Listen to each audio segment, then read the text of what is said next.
Okay, namaste everyone. I'm Akshay Kanade. Uh, we are here to talk about the beginning of Hinduism. I'll try to keep this presentation pretty brief, nothing like a lecture. But yeah, just would like you all to be involved towards the end of it. Ask any questions as you like. And yeah, let's get started. So, right, the symbol that you see here uh, is worth a million words. Talks about many things. To me, off the top of my head, what I see is on the top of this Om symbol, I see a person sitting on a boat trying to sail across the ocean of happiness, sadness, opportunities, struggles, all those things, trying to find something, to reach somewhere. And what eventually, as a human being, we crave for is to belong somewhere, to go from one place to another emotionally, or even in terms of our entire lifetime. So, in terms of Hinduism, if we have to come and find a definition, usually what Hinduism is considered as a dharma, not always a religion. There's a subtle difference between that, which we'll see here. So, Vaisheshik Sutra. In this overall presentation, you might see some Sanskrit text. I'll definitely explain all of it. If you have questions, again, feel free to ask. Here, Maharshi Kanad wrote something in the Vaisheshik Sutra, which was actually a definition of dharma. What he said was Yato Abhyuday Nishreyas Siddhi Sadharma, meaning Abhyuday and Nishreyas are two important words here, and they're Siddhi or like Sandhi, putting them together. So Abhyuday meaning material prosperity, and Nishreyas is spiritual success, spiritual attainment. When these two things are balanced, when these two things are combined, we come across what is called as Dharma. Maharshi Kanal also was founder of the Anu, or the smallest atom. He has written lots of things about atomic physics. But given his intellectual capacities, of course, he has made some text on Dharma and Hinduism, especially. So when we talk of material prosperity and spiritual success, we very rarely find religions talking about these two things. Because in the Western world, religion is usually considered only as a social order. That's it. So it is just A, B, and C. This is how people live, and that's it. But in terms of Hinduism, there's so many different shades and variations. You can worship whichever you god you like. You can read whichever scriptures you like. You can explore scriptures of other religions if you like, and you can preach whatever you feel like. So, given this freedom of thought, freedom of choice, I think that makes Hindu Dharma more of a something that supersedes a religion. Given this definition, let's move ahead to see what some of the Western people could see. In terms of the previous slide, if some of you were not able to view it already, this is the shloka. I'll be sharing the PowerPoint later on if you like. Moving on, we would like to see what Swami Vivekananda said when he was in the United States many years ago. He mentioned that Hinduism is the mother of all religions, of which Buddhism is a rebel child and Christianity is a distant echo. Saying Hinduism as a mother of all religion, maybe that's fine. But why Buddhism is a rebel child? If you see rebel child people or kids who are like, they want something else and they usually are trying to still figure it out, they have a different learning curve. So that's why Buddhism is a rebel child and Christianity is a distant echo. We could find texts written on the Bible as a commentary by Yogi Paramahamsa Yogananda, who actually has converted or translated the Bible into drawing parallels between how it is similar to the Bhagavad Gita, or also in terms of spiritual aspects of things. Similarly, with Martin Luther King, he said, to other countries, I may go as a tourist, but to India, I come as a pilgrim. Again, it's a simple line, we feel good about it. But why coming to India as a pilgrim? What things do you learn when you go as a pilgrim to any place, right? If you think of what goes on, is usually the demeanor in which you travel to these places is different than what you might travel with your friends to places of just recreation enjoyment. uh, the temperament is different. Your thoughts or whatever your focus is on is more determined, like why are you going there. It's going to give you some sort of a satisfaction that, yeah, I have done all the enjoyment. Now it's time for me to be a little bit more grounded, a little bit more like respecting or worshipping something that is beyond me, beyond all of us. That is how going somewhere to learn as a pilgrim is usually thought. But similarly, coming to India as a pilgrim is meaning that there are so many, again, various aspects that you find around India, different cultures, different people, different tastes, languages, all these things which teach you something or the other every now and then. So coming to India has become that much of a big deal for the Western people. And last but not the least, on this slide, first time when Thomas Alva Edison created the gramophone and he decided to call somebody, Professor Max Muller was called. And this is a great anecdote, actually. It's actually a story that happened. The first time Max Muller received a call, and there were lots of people in an auditorium meant to see like how does it sound and what happens right on the gramophone. The first thing that Max Miller said, and everyone was just, there was pin drop silence. No one could understand the thing. They just could hear something, some sounds. What Max Miller said was the first verse of Rig Veda. He said, Om Agni Mire Purohitam, which is actually the first verse, and it's in Sanskrit, of course. Being this, it shows the depth of which those European scholars were actually involved and so working closely with Indian scriptures. They were not just familiar, but they were also trying to inculcate some of those things, explore, and try to propagate among other scholars. The reference for this is available in something called as Memories of Max Miller. It's like a collection of just 11, 12 pages PDF you could find online in terms of people who were living close to Max Miller and how they have noticed his life. So this is something again interesting because we people who actually are Hindus might not be very much familiar with Rig Veda. What's the first line of the Rig Veda? Who knows? But yeah, maybe it's about time that we realize that someone from the West came and explored this. They found it interesting. So maybe there is some more than just scripts or content or remedies in there. There's something more to that.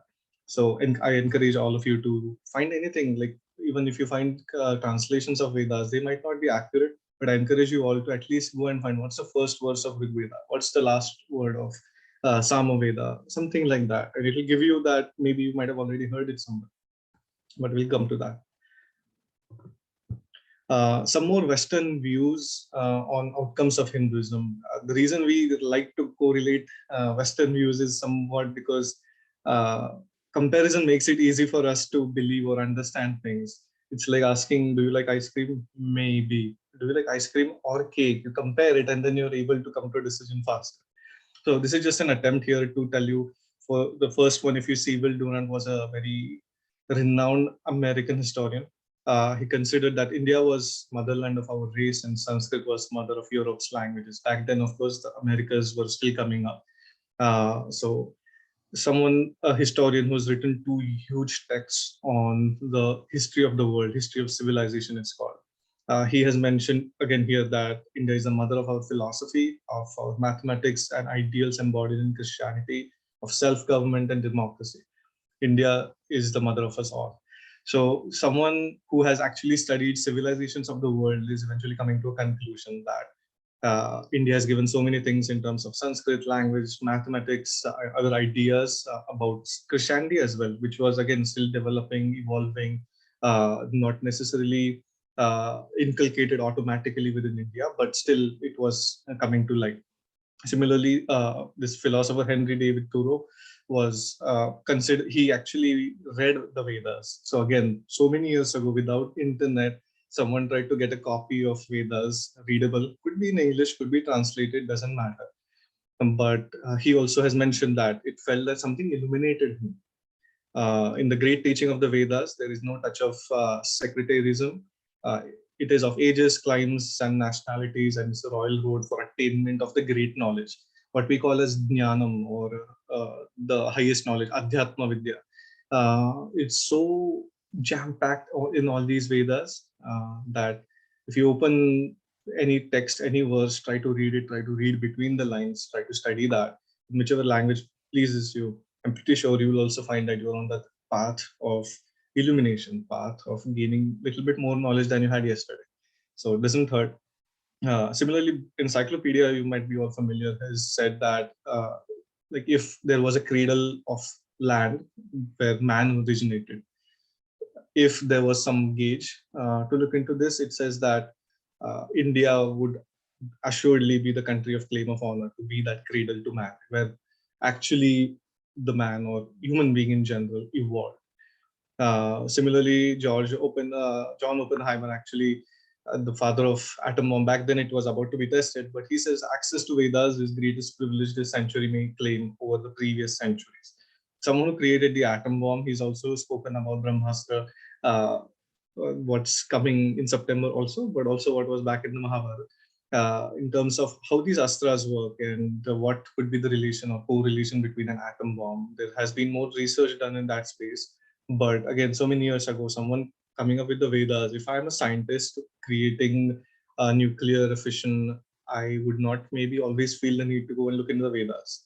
But the fact that someone did again tells us that okay, there's more than that meets the eye, and we need to dig deeper, find the meaning, and try to inculcate, incorporate in whatever fields we are in. Albert Einstein, last but not the least, one of my favorites. He said, "When I read the Bhagavad Gita and reflect how God created this universe." Let's wait here. He is saying, when I read the Bhagavad Gita and reflect how God created this universe, two things here. He's reading the Bhagavad Gita, fine, but he is reflecting on how God created the universe. A scientist is talking that something like God exists, and he's thinking of how the universe was created. Another line that's not here by Albert Einstein says that God does not roll dice. Again, he's admitting or acknowledging two things, that there is something called as God. As a scientist, he's saying that. The second thing is he does not roll dice, meaning there are no coincidences. Everything is planned, destiny, and all the outcomes. Murphy's law, kind of getting there. So similarly, if we read the scriptures or read these outcomes in this granular way, that is what we need to do in today's world, to try to figure out what was beneath that. What is something hidden between these lines. I can just continue. He said that everything else seems to be so superfluous. We owe a lot to the Indians who taught us how to count, without which no worthwhile scientific discovery could have been made. Again, it's a no-brainer. I know it's just text, everyone can read it, but this is how I would encourage you all to look at it in a different way, more than meets the eye. Let's move on. So, coming back to Hinduism, where did it all begin? This shlok here, Himalayam Samarabhya Yavad Hindu Sarovaram, Tam Deva Nirmitam Desham Hindusthanam Prachakshare. What does it mean? Let's starting from the Himalayas all the way up to the Indian Ocean. And this nation is created by God, which is known and as Hindustan. Pretty easy to read, easy to interpret. Of course, the exact map of India, how it evolved over the ages before Ramayana, during Mahabharata, and currently. There's different stories and different aspects to it, which we won't go into right now.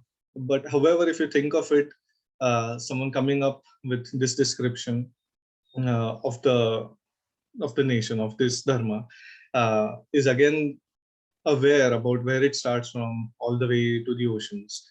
And the question here would arise is, where does the word Hindu come from? So that's something in this question about what about the Sindhu River. So technically, the Sindhu River used to flow all the way from the Himalayas down from Punjab and into the Arabian Sea, so towards the west of India. And if you see those regions like Rajasthan above it on the left and right, you would see that those people, the tribes in those days, were not able to pronounce the word sa, sh, and ksh. So Sindhu River was somehow not being able to call Sindhu. It was called Hindu River, Hindu River. So Hindu started somehow to come from that, and people who were living around this river started to be called as Hindus. Eventually, Hinduism became just like I would say, like it was coined eventually. Similarly, that's the reference of the Sindhu River that still exists, and Mohenjo-daro and all these different civilizations that came up. That river became one of the key factors in this. So Sindhu rivers, Sindhustan could be difficult to say. So Hindustan was because of the pronunciation. Something as subtle as this, something of course has more scope for research, but this is eventually how Hindu as a word was coined. Here we are today. Uh, Coming back to a little more nitty-gritty of things, four pillars of Hinduism: dharma, artha, kama, moksha. You might have heard in different contexts somewhere. Again, there's things we know, things we should be trying to reach at. uh, First of all, the dharma, uh, righteousness, good virtue, having good moral behavior, having integrity and nobility in your cause. Do not hurt animals, do not hurt anyone, try to be good to others, and all these small things that we are taught as samskars, we call it, is a part of dharma. Trying the non-violence and do not steal, like not being violent, and all these things are part of dharma. Eventually, I will come to the mind aspect of it. Similarly, artha is what currently we know as usually is arthashastra. It's all about money, demand, supply, economics. It is, but it is not the only thing. Artha here stands for actual satiation of ego. It's basically something that, in terms of your ego, what what keeps you different from wants versus your needs. For example, if there's a thirsty person, one of the person could be like, okay, I would just need some water to drink. The other person would say, I need a cold drink, and the third one would be like, I only want chilled beer. So it is all ways of satiating your needs. If eventually a sattvic person will go for just water is fine and I'm good, and the rest you can figure it out. But at the same time, this is artha. This artha is not only about wealth, or how much money do you have and demand and supply. So that's how artha is actually related to the ego aspect, ahankar. Kama again is indulgence into pleasures within the limits of dharma. This is something we always forget. We tend to say that, yeah, this is kama. So dharma has a framework for how much you should enjoy or indulge in all these pleasures of life, but that is related to the soul aspect of things. Eventually, moksha or intellect is the buddhi, we call it in Sanskrit, which helps us identify that there is some source, some energy that is beyond all of us. Who created us, who created earth, water, land, or fire, and all these things that are within us, around us. Yeah, something that help actually distinguishes us as human beings, to think of it as, what differentiates us basically. Why are we here, and asking these questions and trying to find answers to those. So dharma, artha, kama, moksha, if you imagine this as the mind, ego, soul, and intellect that are actually working with these things, or actually trying to trigger some of these things, is what I would say four pillars of Hinduism. There are many ways people could interpret this, and definitely there's scope for lots of parallels in this. But at the same time, let's look at four more pillars of Hinduism. There are so many pillars, honestly, but this one here, it says Shruti, Smriti, Puran, and other Santa Vangmaya, or saint literature. So, of course, the people who have seen nitty-gritty of things would say that Hinduism is a very philanthropic way of living.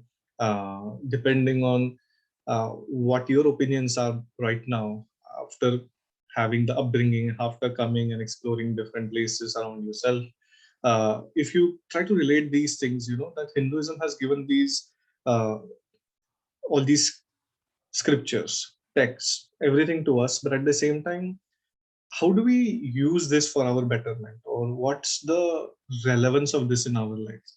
So shruti, whatever has been heard, or uh, the ideologies are basically that are written in the Vedas, are called shrutis. Smritis are actually laws of text, something similar to Upanishads as well, which actually tell us about why you should consider it. Why they are trying to tell you that walking on the path of justice or non-violence, or some of these right virtues, what is the importance of this, and you should do it like in these ways. So it is actually smriti, which has been remembered and I would say propagated to others through memory, based on memory, again in the form of conversation. And the Puran is actually history of a specific country, or how the actual people living in that era have done their moral conduct. Ramayana, Mahabharata all talk about good and bad virtues. You would have seen there are heroes, there are I would say villains, and people in between. But at the same time, they portray that yes, this has been done in the past within the same piece of land, and it is possible to do. Of course, the context and the The depth of these things is subject to change and interpretation. But Purans actually tell us about these stories, or which are not fables. They are actually things that have happened in history. They walk us through that history as well as the moral conduct, and eventually we come to say, the saint literature, which is self-realization as to how this was done. Eventually, people from that era, even till date, we see saints around us. We celebrate saints that have been around us, and their literature, whatever they have written, is actual someone telling you that I have done this or I have achieved attainment, and these are just the ways. It might not be just like a procedure like 1 + 1 = 2, but it's more about you can reach it in this way, that way, or you figure it out slowly, and then someone will eventually give you a guiding hand and lead you to that. So these are actually living embodiments of these virtues, our saints, and their literature gives us an insight. For example, the people around us who are usually anxious, could be because of exams, could be just afraid, could be depressed, or other thousands of issues that go around in people's minds, which we might not be aware, we might not be familiar, because uh, usually we are living the lives. But if you consider that if anyone needs a helping hand of how to tame our mind, how to be more disciplined, how to be more joyful in terms of life, what is the ray of hope for us? Saint literature usually comes to help. Again, everyone feels that these texts are something that you would read after you retire, after your 60s and 70s. But the earlier you read, you would realize that these things help you day in, day out to deal with your struggles, challenges, stress, anything and everything. For example, yoga is one smaller example.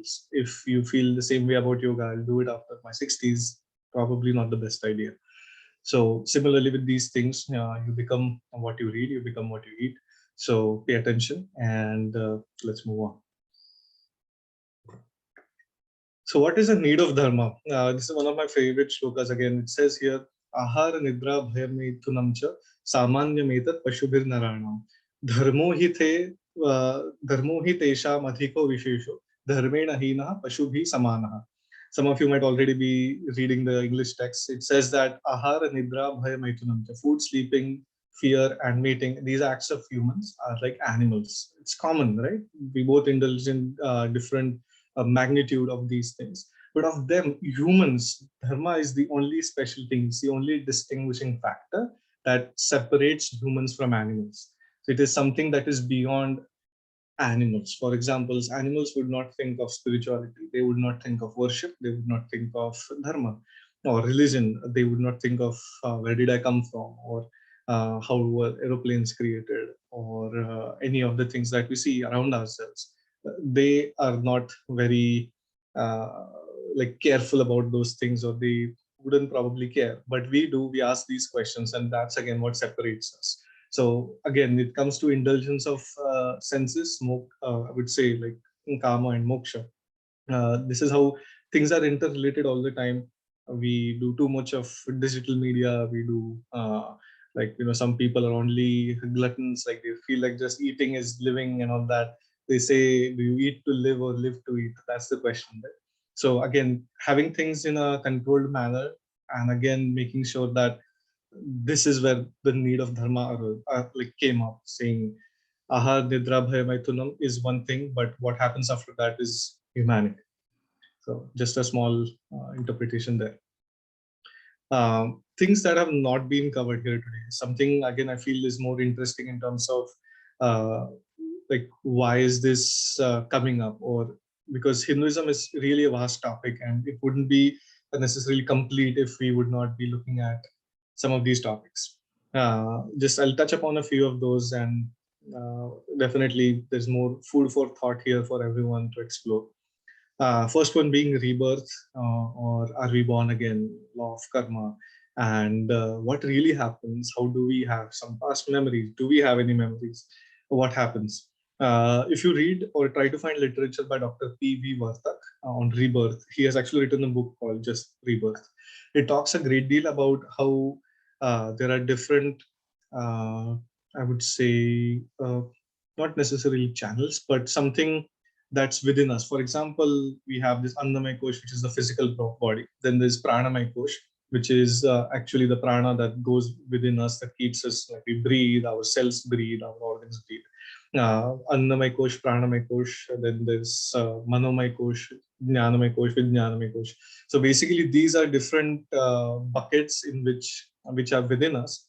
For example, when a person passes away, and if you call that doctor for organ donation, sometimes the doctor would say, "Oh, you should have called me earlier. The eyes have lost the life." So even if the person has passed away, the doctor is telling the about the life in the eyes. Similarly, with any organs, that oh, the heart cannot be used after 1 hour of death if it has to be donated. So there is still life within the organ, but the person has passed away, right? So what here is dead? Who is gone? Is the question we usually try to ask. And then if you try to analyze some of these stages later on, what is like what people talk about in terms of books, like talking to the spirits from the past, spirits from the brighter world. What is a spirit and what does it consist of? And when you try to tie it back to the things we have in the Upanishads or the Bhagavad Gita, again, the I would say mana chitta buddhi ahankar that comes into the picture is something interesting, and questions we ask ourselves. Usually we don't ask ourselves, but we should. And that's why I would recommend the book by Dr. P.V. Vartak. Similarly, science and spirituality, there has been great research already in terms of small things that we do. Here, I would recommend to try to find this person called Dr. R.N. Shukla. Of course, there are many scientists and people in the world who have worked on this, but I was blessed, and I feel that I really gained a lot by reading some of these books in terms of how Homa and Yajna was like were actually directly correlated to creating more oxygen in the atmosphere. How it helped the ozone layer in the older days. Despite having so many wars, there was no ozone depletion back then. So what did they do right, and how it has been measured in today's world? For example, again with temples, why do some temples make a lot of money in terms of donations, and some temples, roadside temples, temples in villages, they don't even get that much attention? Why is Tirupati getting so many crores in donations, and why not any other temple? So there's a science that goes behind this. What attracts more people? What is the energy field around these things? And sometimes this energy field can be measured, and it has been done in the last 20 years or less. So trying to find more about these things and coming up in terms of challenging your own thoughts. If you are not a believer of any of those things, that's the best, because then you can challenge and ask yourself these questions that, okay, let me look more into this, let me read about it, rather than being biased. So definitely take a look into that. If you want more authors or any research papers, reach out to me. uh, Mantras is again a significant giving of Hinduism and Sanskrit put together. What do mantras do? Is it just sound? How can it be measured? How can it be used for our own benefit, to improve your memory power, to improve your ability to speak clearly, just in general to heal yourself, to be more mentally stable and sane? How do mantras help? And when should they be recited? Who can recite it? And what's the right way? All these small questions that come up once you start learning about Sanskrit or these mantras. Again, there was a paper called The Science of Mantras, Eternal Science of Mantras, by Dr. Pandit Sriram Acharya. Try to find this research paper, and he has also written a book about starting from music, all these instruments that we have in India, how they are different than the Western world, why Indian classical music actually soothes lots of people, and it's also considered good for healing. Again, a gift of Hinduism to the world. I would like to look at it that way. Moving on to astrology, one of my favorite topics again, like Jyotish Shastra. Is it any true, or is it just money making mechanism? Well, some people call it as a pseudoscience, occult science, that is halfway science. We know that there are these planets, they radiate energy. Do they really affect us on Earth? Well, how, and how can you benefit with that? How can you try to make better use of your time and resources when you are pursuing your career, pursuing your partnership, business, marriage, just trying to be a better actor, writer, any of those things, just gives you more insight. Of course, we do not recommend to be completely handicapped with what it tells us, and that's the only thing. You do get chances in your life that you can try to mend the flow of your stars. So definitely, there's lots of scope there. Try to read stuff online. Reach out to me if you need any books related to that. Moving on to pranayama, it's life science, I call it. Pranayam again was is a subset of yoga itself, something coming out of Hinduism, and many Vedas or Upanishads. The shlokas, if you read some of these shlokas, eventually help you breathe, help you develop that breathing pattern in which you are inhaling more, exhaling twice that much, or you're able to read it out loud. It does help or make some changes in terms of the way your lungs function or how your belly is actually taking oxygen and breathing in along with your lungs. I call it a life science because every cell in our body is repairing itself with oxygen that we breathe. So this wear and tear of tissues happens with pranayama, and in order to make it more easier, to make it more efficient, pranayama is usually helpful again to deal with any mental issues and trauma, trouble, just people who have fear, anxiety. People tell you, right, every time anyone's pricking your needle or your vaccine, it's like, take a deep breath. Why do you take a deep breath, right? There's some logic behind it. So things like this are very crucial in terms of pranayam. There's not one size fits all for everyone. What might benefit you might be detrimental to somebody else. So trying to figure out that and trying to actually do more research. You might not be into biology or a doctor or something, but if you try to find some Ayurvedic doctor or people who are practicing pranayam, they could give you more information on this. So try to explore these things. You're browsing stuff on the internet, maybe close Amazon today and open some other website like this, and you might find a PDF or a book to read. And again, something more than what you knew yesterday. And last but not the least, I do keep track of some research institutes in India and abroad in terms of how they help you to do more of this, everything that we just discussed, in terms of trying to get a degree or just try to publish a research paper or to ask questions and experiment. For example, if you put maybe like if you want to try to record the sound of Om and try to see what image would it project if it's recited multiple times. Something as simple as this needs some equipments which are available with these institutes, and at the very least cost, or with some good mentorship, you can try to create some material of your own and try to propagate that. Because again, what's beneficial to you, service to mankind is service to God. So why not give a shot of that? And if anyone's interested in this group or your families, let me know and we can talk about that as well. So just wanted to highlight on these topics because again, there's tremendous scope and depth to what could be discussed and what Hinduism has given all of us. Just with that, I would move to this one really last slide. Sarve bhavantu sukhinah, sarve santu nirame, sarve bhadrani pashyantu, ma kaschit dukkhamatme. So pretty sure everyone knows this already, but what's important here is to be a little proud of ourselves that this is something Sanskrit, Hinduism, India gave to the rest of the world.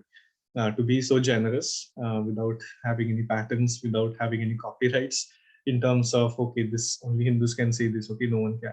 No, that's fine. It's meant for, it's like a global world prayer which is saying that let no soul on this planet, no human being, no animal creature be sad or find pain in their life. Let everyone be happy, uh, and like everyone be healthy, and may everyone see the best of the world. So one great thing about Hinduism is that this culture has dreamt of global welfare, and it has actually set an example to the world that yes, it can be done. There could be lives without guns, kind of. If you have to put in that perspective, why not? So eventually, mental health, mental well-being is supported through this, without getting stuck in just a few aspects of Hinduism, without always having to debate what your parents do and what you would like to do. Like there's some ritual going in the house, you want to go out and play, you might not be liking the ritual. That's usually the story with most of the kids growing up in India, that they feel more like compressed and bounded, like, okay, I have to stay home because of this. Well, now that we are here, grown up, growing up still, I would say try to look at it differently and try to find more meaning to your lives. Try to find like some of these words, some of these prayers, mantras, the first symbol that came up on the screen. Uh, Try to ask yourself these questions. You know, where did it come from, and what was the purpose of all those things? Once you probably would stumble upon some content, something similar to this, have your own journal of things, and yeah, definitely have more to contribute wherever you go. I tried to learn about this information more when I came to the US, because I had lots of friends asking me questions about, you know, hey, what's this? What's the Festival of Lights? Is it just lights? What's the story behind it? And then you start asking yourself these questions. Oh yeah, wait a minute. I heard something about a story, and what was it like? And how does it find you find it to be convincing enough? And what was the reason? So these small things really help us go a long way. And I would say by this we come towards the end of the presentations. And just a small information for you: if you have any questions, you can reach out to me on my email. What you see on the right side is Prajnatantra. This is my recent side hustle. It's a web-based career consulting platform where we do graphology, which is handwriting analysis. We help study abroad for US, Canada, Europe, all these nations. We help people get mentorship just to be more focused on what do I do from here. Any sort of career advice or just conversations like these are encouraged through that. If you know anyone who's looking for help, that's our email ID there. But yeah, I would say I would just stop the recording here. And if you have any questions, now is a good time.